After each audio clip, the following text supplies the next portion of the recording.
Lega Coop Sicilia e il coordinamento di Agrigento, Palermo e Trapani si è rivolto attraverso una lettera ai sindaci dei piccoli comuni delle aree montane e delle aree interne della provincia di Agrigento al fine di sviluppare e rafforzare il sistema delle cooperative di comunità. Per Domenico Pistone, firmatario della lettera, nella sua qualità di componente del coordinamento Lega Coop Sicilia, Agrigento, Palermo e Trapani, le cooperative di comunità costituiscono un modello innovativo capace di produrre nuova socialità, dove i cittadini sono produttori e fruitori di beni e servizi e dove il bene comune diventa centrale in un'azione di rigenerazione urbana ed economica. Nelle province di Agrigento, continua Pistone, vi sono diverse realtà come piccoli comuni, aree interne e montane, un crescente spopolamento con alti indici di vecchiaia, bassa natalità e fuga dei giovani, in cui le cooperative di comunità possono rappresentare uno strumento di rigenerazione, resilienza e rinascita collettiva.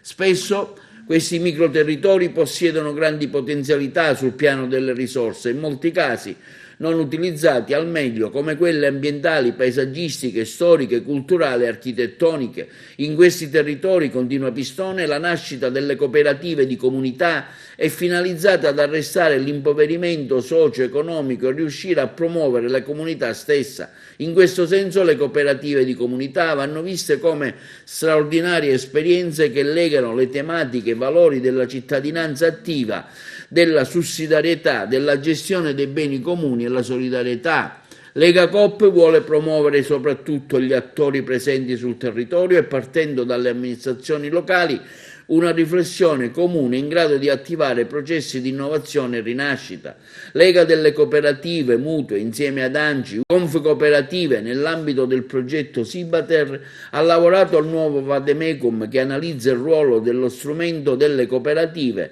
per la valorizzazione dei beni comuni, con particolare attenzione per le cooperative di comunità. Lega Coop, conclude Pistone, attraverso questo primo contatto vuole raccogliere le disponibilità degli enti locali a favorire incontri, relazioni, promuovendo webinar e tavole rotonde in grado di costruire nel territorio della provincia di Agrigento un tavolo comune per sviluppare progetti e idee attraverso i quali possono nascere cooperative di comunità integrate in un sistema di rilancio dei nostri territori